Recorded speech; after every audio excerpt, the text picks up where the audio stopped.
Welcome back to Beyond the Labels, a space where we tell the truth about healing without performing for others.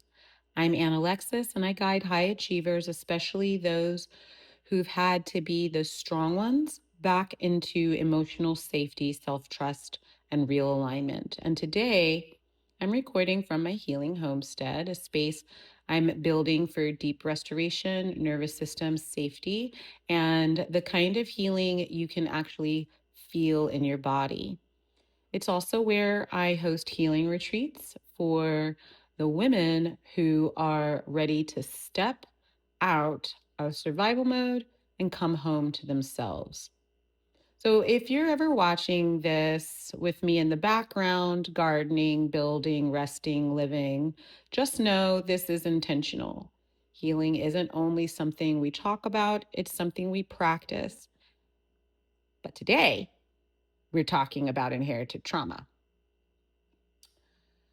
What our ancestors passed down, how it shows up in your body and your relationship, and where or relationships, right? And where to start when you're ready to stop carrying what was never yours to hold. So, have you ever had a reaction that felt bigger than the moment? Go ahead and raise your hand because you have. Yep, we all have. Like your body went into alarm, but your mind is saying, why am I reacting like this? Or you keep repeating a pattern in love, in money, in conflict, in self worth. And it feels like you're trying so hard to change, but something deeper keeps pulling you back. Sometimes that something deeper isn't just your personal story. Sometimes it's inherited, not in a spooky way, in a human way. Epigenetics. So, inherited trauma is what gets passed down when survival becomes the family culture. It can be emotional patterns, beliefs, coping strategies, nervous system wiring, silence and secrets, rules about what's allowed to be felt, even the way love is expressed or withheld. You might inherit messages like, don't trust anyone, keep your business private, work twice as hard, don't need too much, don't speak up, be quiet and obey, stay strong, love means sacrifice, life is miserable and then you die. Oh my God. The list goes on and on and on. And the tricky part is these messages often come from real survival. It's not like somebody made them up to fuck up your day. They're trauma responses, and they're passed down in the hopes that you don't have to experience the same trauma that your ancestors did. Your ancestors weren't wrong for adapting, but you are allowed to evolve. And that's what we're going to talk about. What it looks like to evolve out of these spaces of inherited trauma and their loops. So today, our homestead metaphor is all about the soil.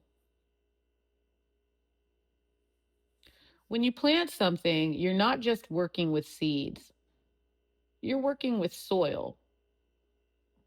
Down here in Georgia, we know that really well because of centuries of monocropping. Georgia's been left with the red clay that it's so well known for, which is nothing but the effects of centuries of monocropping having depleted the soil.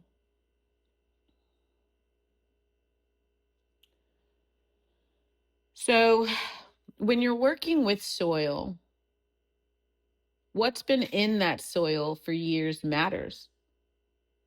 What's been nourished, what's been depleted, like I just shared, what's been exposed to harsh conditions, what's been neglected, and what's been overworked.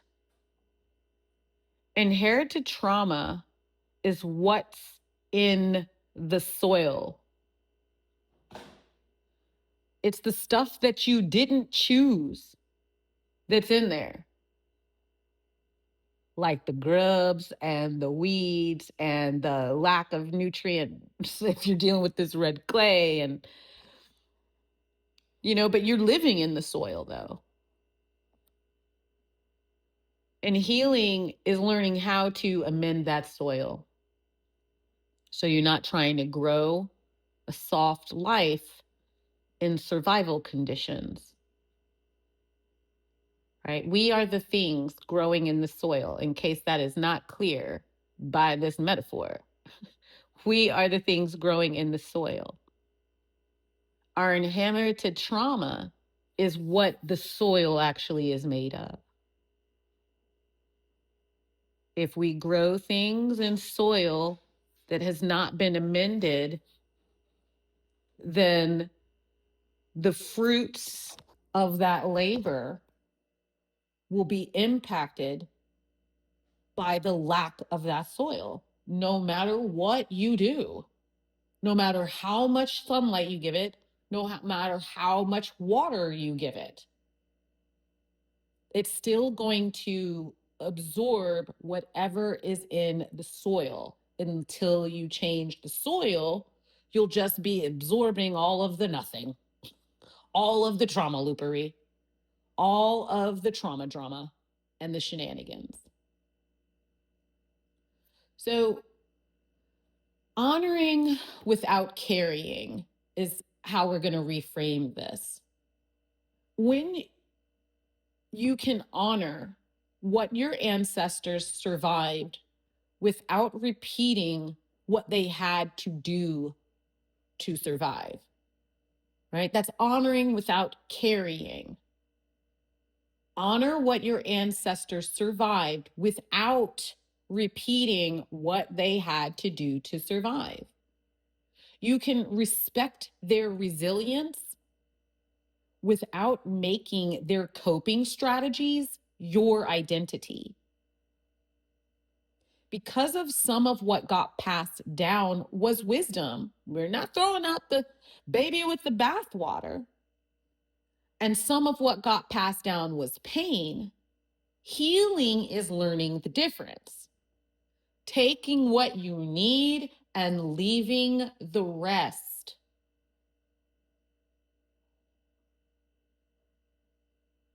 Once you are aware and healed and awake, you come into the matrix. You take out what you want and you keep it moving. You don't come into the matrix, sink into everything that it wants and get destroyed. You step in, you take out what you need, and then you go back to your peace, whatever that looks like for you. So inherited trauma often shows up as normal, right? Like, that's one of the issues, is that you're like, no, this is just what we do. And it'll almost always be some family stuff because it's inherited familial trauma loops. So it can look like hyper independence because relying on people wasn't safe. It can look like overworking because rest wasn't an option, emotional shutdown because feelings weren't allowed, people pleasing because conflict had consequences, scarcity mindset because resources were unstable, staying quiet because visibility is dangerous, choosing partners who feel familiar but not safe. Classic move on all of our parts. And if you're a high achiever, inherited trauma can hide inside success 100%. Because you can build a beautiful life, right? while your nervous system is in complete collapse, right? As long as the money coming in and the car looks nice and then the house looks nice, fuck how I feel. It doesn't matter that I feel like I'm falling apart from the seams, right? I've got a pat on the back from the man who's telling me I'm doing a good job. Yep. Okay. So, anyway, moving on from that into the 3 signs of carrying something inherited, right? How do we know? How do we know it's even happening? Number 1, we're just going to go over 3 ways. Your fear feels older than your life. Like if you have, you're afraid of things you've never personally experienced, right? That's what that is. Your fear feels older than your life. Like, why? Why are you afraid of being kidnapped? Have you been kidnapped? Did you know somebody? Like, why? Heights. Did you fall off of a building? Then why are you afraid of going up these tall stairs? You know, there's stuff that we've come in here with that we're just, oh, I've always been, I've always felt like, I've always, okay, but if you always felt like that, if you always done that, but you've never had any reason to do that or any reason to feel that you can ever pinpoint, then that lets you know that you're carrying something inherited because you're afraid of things you've never personally experienced, but your body reacts like it remembers. So another way is if you feel loyal to struggle. Mm, mm, mm. This is me. This is me. Right? Like ease is suspicious. Like joy needs to be learned. Like rest is irresponsible. That was me for the majority of my life until I got to healing for real, for real. And when I say for real, what I mean is stop bullshitting myself like the problems that I have are someone else's fault. That's what I mean. Like the ways that I feel is someone else's fault. When I stopped looking at things that way and I started taking my power back, that loyal to struggle stuff went away.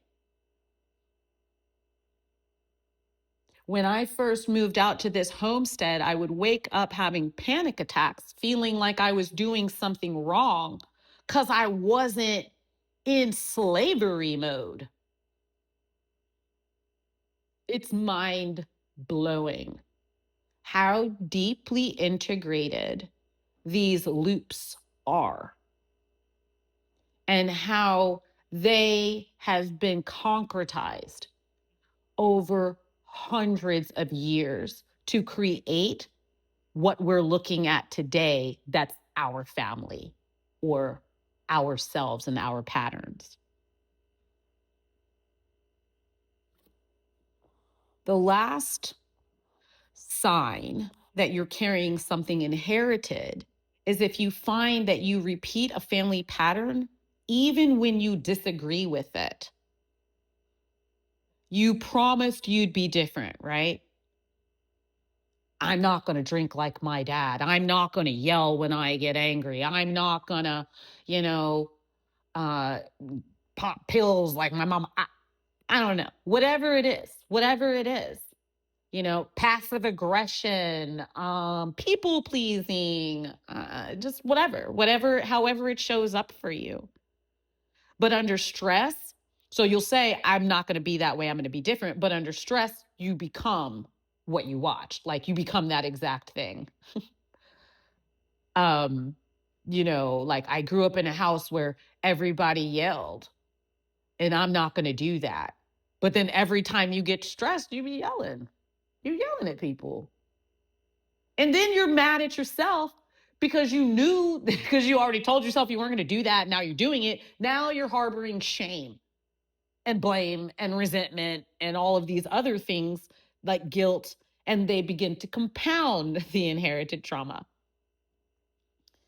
So when we repeat the family patterns, even though we disagree with them, it doesn't mean that we're failing. It just means that our nervous system is running on an old program. That's to alert us, hey, we have an old inherited program running here, and it doesn't suit us for where we are now. So let's bring in the body signal check of whose fear is this, right? Here's a powerful question. When you feel anxious, ashamed, or braced, ask, is this mine or is this inherited? Now, I'm not saying you blame your family because they've inherited the traumas too. So it doesn't really make much sense to blame. You're going to blame your parents for your grandparents. You're going to blame your grandparents for your great-grandparents. You're going to blame your great-grandparents for your great-great-grandparents. Stop. So know that I'm not saying you blame your family. I'm saying you get curious.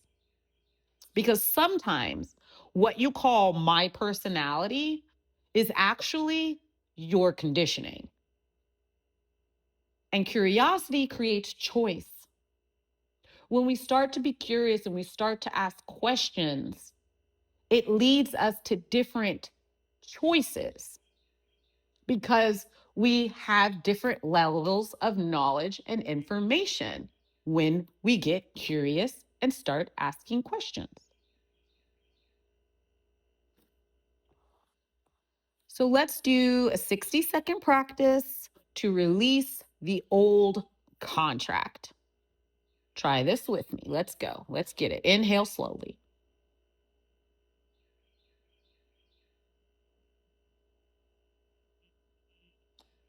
Now exhale longer than you inhaled, pushing that air all the way out. Now place your hand on your chest if that feels safe. And you're going to say, I honor what you survived. I release what I don't need to carry.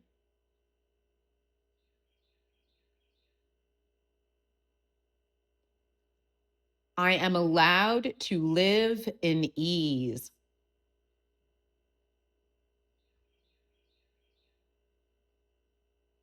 I am allowed to be safe now.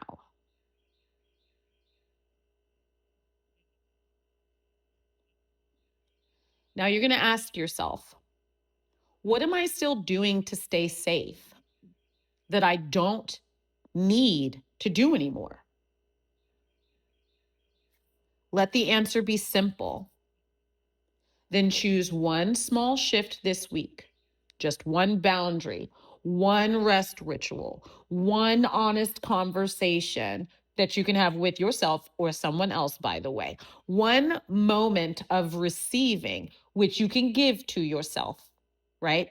If you are choosing one moment of receiving, that doesn't mean that you sit around and you wait for somebody to give you something. It means you give yourself something that you want.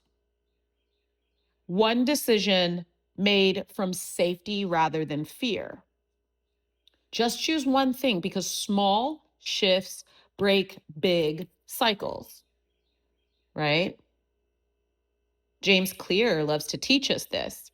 1% today of change equals 365% of change, at the end of the year. Did you even need 365? I feel like 180 is enough, but you go all 365 if you want to.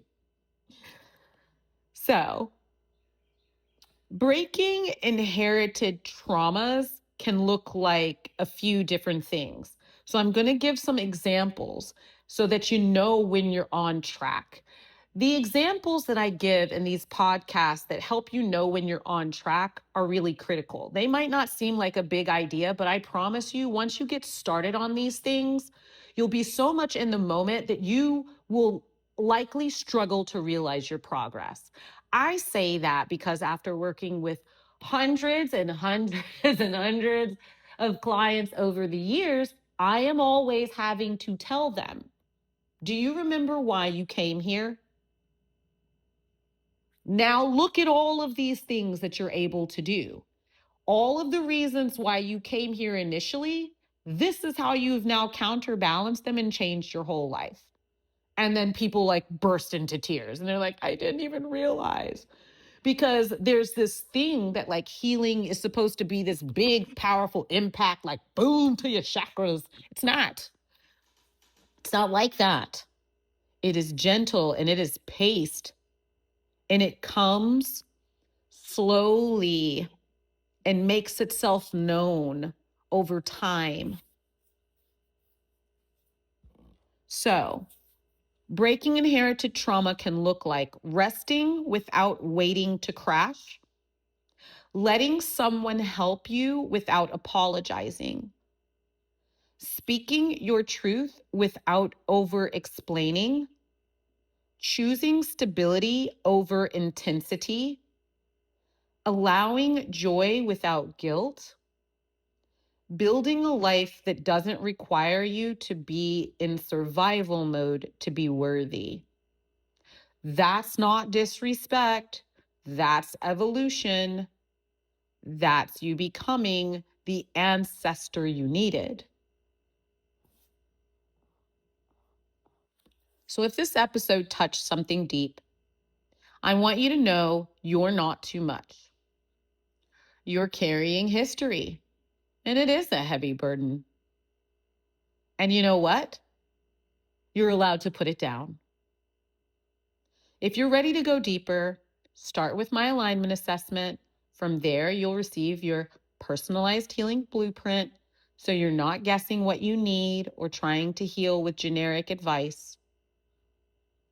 And if you want to talk through it with me, there's always 15-minute consultations available. We'll look at what patterns you've inherited and what your nervous system is protecting you from, as well as what support would actually feel like aligned for you. So until next time, may you keep the wisdom and release the weight.